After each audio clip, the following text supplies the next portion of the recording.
নমস্কার বন্ধুরা, welcome back to my channel মনের ক্যানভাস বাই কেয়া। বেশ কয়েকটা দিন পর আবার ভিডিও করতে আসলাম। মনের ক্যানভাস বাই কেয়ার ভিডিও তোমরা দেখছো, তোমাদের যদি ভালো লেগে থাকে ভিডিওগুলো তাহলে অবশ্যই মনের ক্যানভাস বাই কেয়ার ভিডিও দেখে চ্যানেলটাকে সাবস্ক্রাইব করে মনের ক্যানভাস বাই কেয়ার পাশে থেকেও অনুরোধ রইল। হচ্ছে মে মাসের 9 তারিখ রবীন্দ্র জয়ন্তী। তো আজকে আমার অফিস ছুটি আছে মানে আজকে আমার নর্মালি সেকেন্ড স্যাটারডে পড়েছে, তো সেকেন্ড স্যাটারডে ছুটি, আর রবীন্দ্র জয়ন্তীতেও আমাদের অফিস ছুটি থাকে। কিন্তু যেহেতু সেকেন্ড স্যাটারডে আর রবীন্দ্র জয়ন্তীতে একসাথে মার্চ করে গেছে, তাই জন্য একটা ছুটি আমার অফিসের মার গেল। তো আজকে ছুটি আছে। সকালবেলা ঘুম থেকে উঠে একটু রান্নাবান্না করেছি, তোমরা দেখেছো। তারপরে আমি, মা আর আমার ছোটো মাসি এসেছে, তো তিনজনে মিলে একটুখানি চোখ দেখাতে গেছিলাম আমাদের বাড়ির এখানেই গল্ফ গ্রিনে। চোখ টোক দেখিয়ে এসে স্নান টান করে লাঞ্চ করে এখন বেরোচ্ছি। তো আমি, এই যে মা রেডি হয়ে গেছে, মা আর এই যে আমার ছোটো মাসি, তিনজনে মিলে এখন আমরা যাচ্ছি হচ্ছে আমার আর এক মাসির বাড়ি রামগড়ে। তো মাসি একটু শরীরটা খারাপ, তাই জন্য তিনজনে মিলে এখন রেডি হয়ে রামগড়ে যাচ্ছি। তো চলো তোমাদেরও নিয়ে যাই। সাজুগুজুটা কেমন হয়েছে সেটা দেখার জন্য একটু ভালো করে সেলফি স্টাইলে ভিডিও করছিলাম।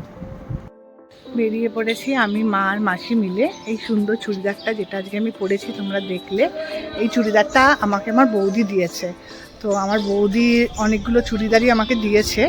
ওর অ্যাকচুয়ালি ছোটো হচ্ছিল, ও একবারও কি দুবার হয়তো পরেছে, তো আমাকে বললো যে তুমি নেবে, সেই জন্য আমি সব চুড়িদার আর শাড়িগুলো বৌদির থেকে নিয়ে এসেছি। এখন সেগুলোই পরা হচ্ছে, এদিক ওদিক যাওয়া হচ্ছে পরে। আমার তো রেগুলার বেসিস, আর আগে যেহেতু অফিসে যাই আমি, সেই জন্য চুড়িদারগুলো আমার রেগুলার লাগে। তো এখন ওর একটা সুন্দর যে চুড়িদার দিয়েছে তার মধ্যে একটা সুন্দর চুড়িদার বার করে পরে নিয়েছি, তোমাদের দেখালাম। তো এখন মাসির বাড়ি যাচ্ছি। আমাদের এখান থেকে রিক্সা করে যাওয়া যায়, একটা রিক্সা। তো ওই যে তিনজনে বসা যায় এরকম একটা রিক্সা নেব, নিয়ে এখন আমি, আমার ছোটো মাসি আর মা মিলে যাবো মাসির বাড়ি।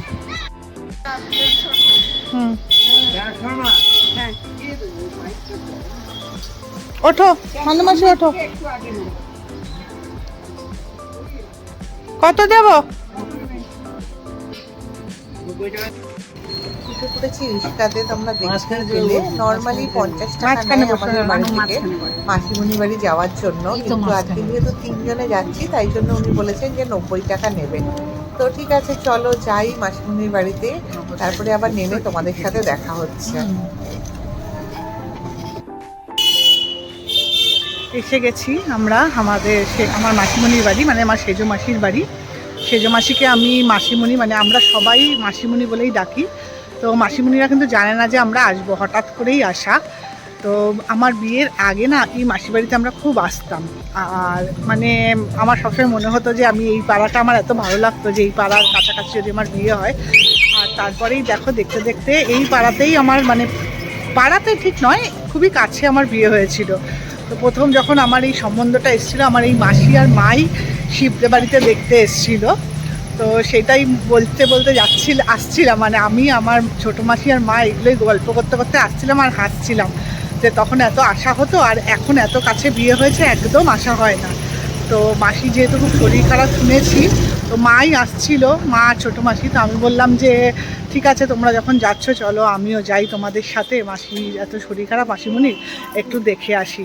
মাসিমণি সবসময় অভিযোগ করে যে তুই একদমই আসিস না। তো আমি তো সময় পাই না বলে আসা হয় না। তো যাই হোক, চলো বাড়িতে ঢুকি তারপরে আবার কথা হবে। পৌঁছে গেছিলাম মাসিমণির বাড়িতে, ব্যাস তিন মনে এসেই গল্প করতে বসে পড়েছে।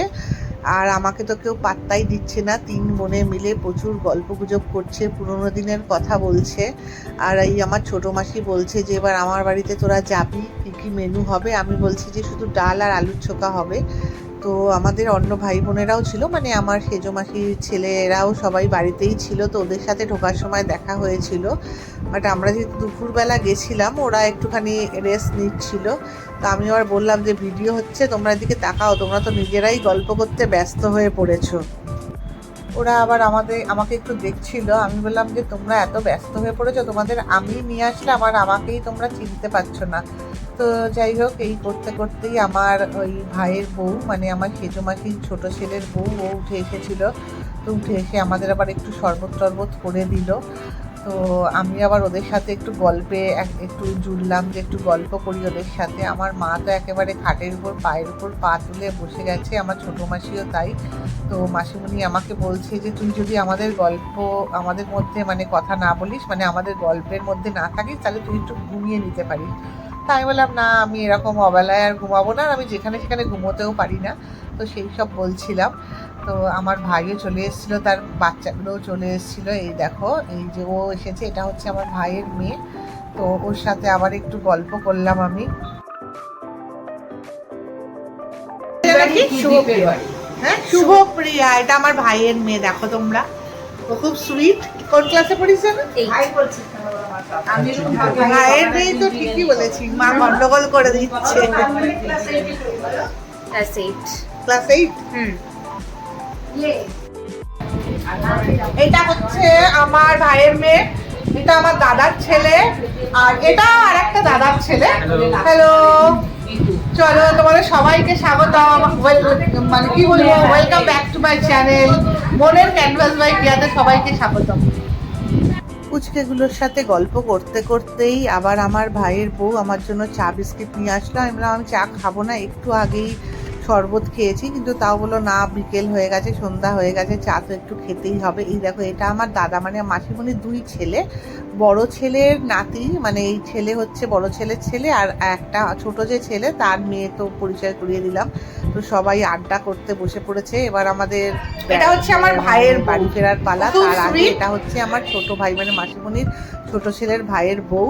তো সবাইকে আমরা বিদায় জানাচ্ছিলাম সবাই। আমি আবার একটু ভিডিও করছিলাম বলে মেরে মেরে দেখছিল সবাই। তো পুরো ফ্যামিলি, আমি অনেকদিন পর ওদের বাড়িতে গেছিলাম, তাই জন্য সবাই বারবার বলছিল যে আবার কবে আসবে, আর ওরাও আসেন আমাদের বাড়িতে অনেক দিন। তো আমি বলছিলাম এবার তোমরা যাবে, তারপর আসবো। তো বেরিয়ে পড়েছি আমরা, বেরিয়ে রিক্সাতে উঠেও পড়েছি। তো এখন অনেকটাই রাত হয়ে গেছিলো। আমি রিক্সায় উঠে, মানে একটা রিক্সাতে আবার সেই যেরকম গেছিলাম 3 জনে মিলে, সেরকমই 3 জনে একটা রিক্সায় করেই ফিরছিলাম। চলে এসেছি প্রায়। তো বাড়িতে পৌঁছে গেছি। আর বেশিক্ষণ তোমাদের সাথে গল্প করা যাবে না, কারণ একটু টুকটাক কাজ আছে, আর আমি আজকে সকাল থেকে প্রচুর দৌড়াদৌড়ি করেছি, তাই জন্য খুব টায়ার্ডও হয়ে পড়েছিলাম। দেখছিলাম নিজেকে যে কতটা টায়ার্ড লাগছে। তাহলে আজকের মতো এই পর্যন্তই থাক, আবার তোমাদের সাথে কালকে দেখা হবে। সবাই ভালো থেকো, সুস্থ থেকো।